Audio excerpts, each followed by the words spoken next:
to way too many children now. And, you know, I mean, something bad could really come of this. I mean, in this day and age, I mean, a kid could just eventually disappear. A Fargo dad is waiting for school bus drivers to get it right. It's been a week since classes started, and one man says his 5-year-old has been dropped off at the wrong spot several times. Valley Bus believes the confusion comes from 2 separate buses and young children accidentally getting on the wrong bus. We're told the principal is now riding the bus to make sure kids get off on the right stop. Good morning, everyone. Thanks for waking up with the Valley today. I'm Lisa Bedeau here with Melanie Palmer. Jordan has the morning off.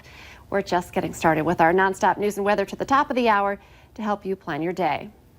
New this morning, a West Fargo man is in jail after a brief bout of freedom in South Moorhead after his arrest. Police say the guy was in handcuffs, being questioned about a broken window when he ran away near Concordia College.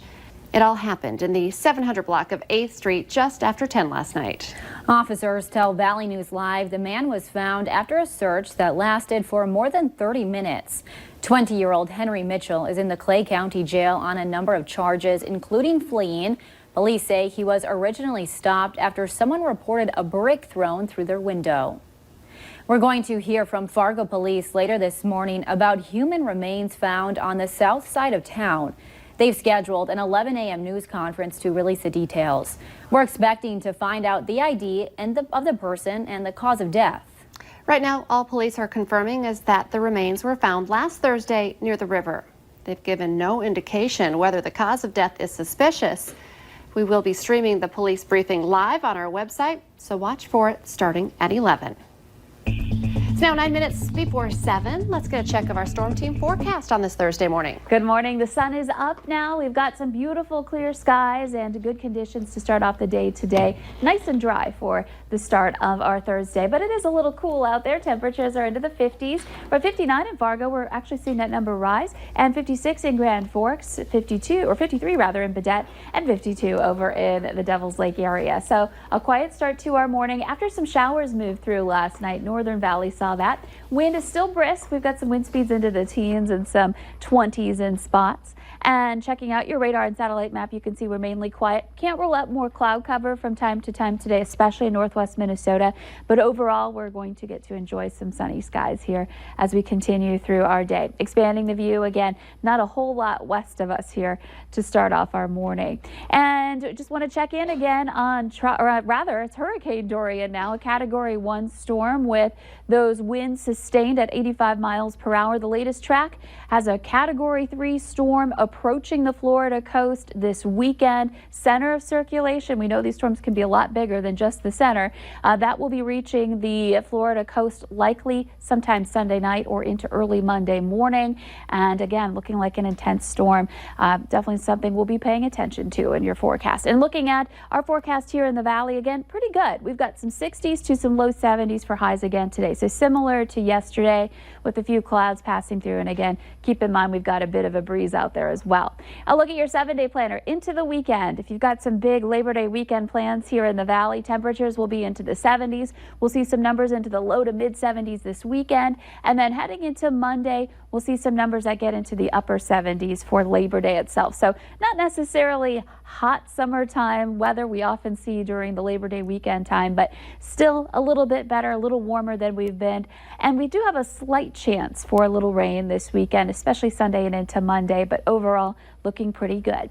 And now for a look at traffic, here's Devin Fry with the Valley Today. It's traffic on the move. Thank you, Lisa. We're now checking in Moorhead. More specifically, we wanted to look at areas that were going to be affecting school flow that they hope is going to be done by the time school starts next week. Now, we're on 21st Street. We're about to turn towards Fargo High School. And as you can see, a lot of road work in the area has been delaying this part of the road for quite some time.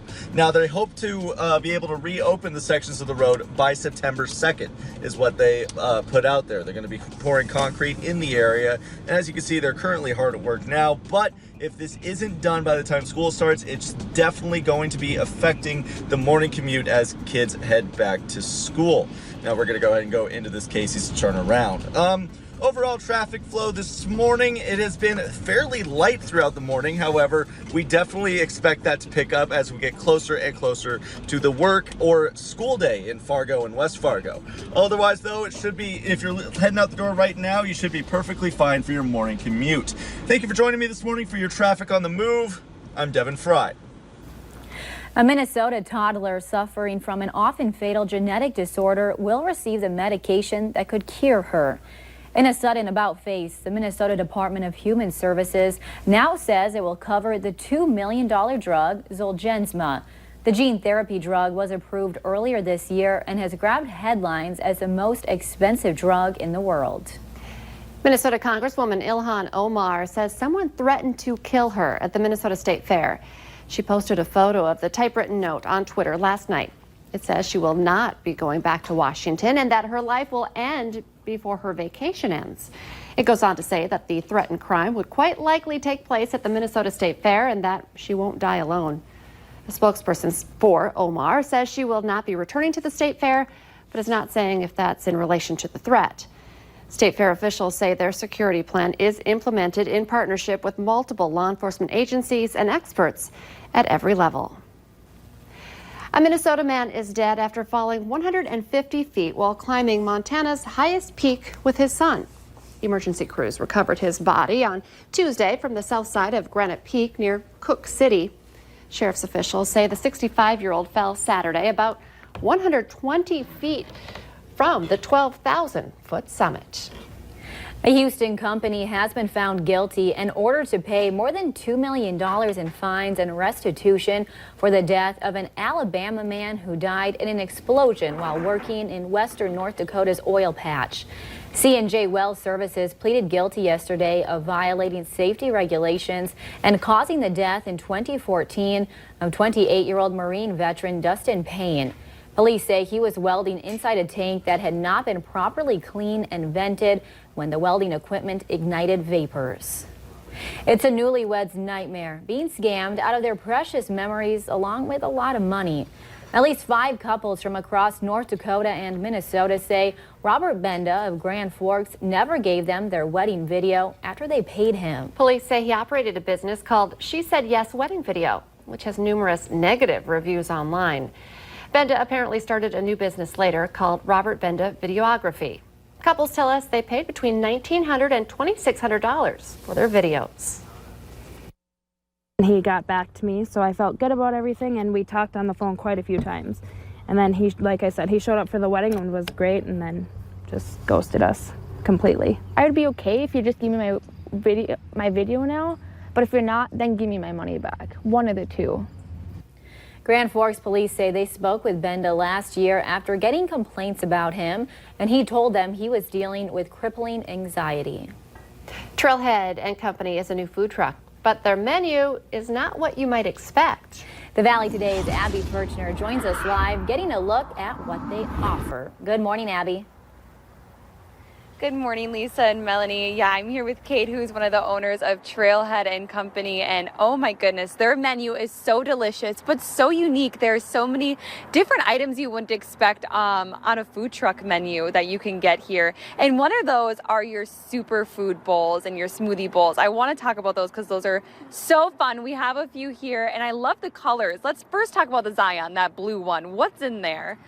The blue one is Blue Magic superfood powder, as well as banana and mango and coconut milk. Ooh, that just sounds so good. And then I love too all the toppings that people can get. Yes, the variety is people get really creative. It's fun to watch. And then too, you have lattes. And what's kind of interesting about your lattes is there's no caffeine in them. Why is that? No, because a lot of our superfood powders contain natural caffeine within them and will give you energy without the coffee. And then you posted your trail bites, your little mini bites on Facebook, and you said they just blew up. And we have your cake batter ones. What is in those? Those are whey protein powder, and we also use cashew butter and some extracts to make it taste exactly like birthday cake. And then you have protein shakes. You have so many unique things. there's just an endless possibility when it comes to your menu. And it's so fun. There's kid-friendly smoothies as well.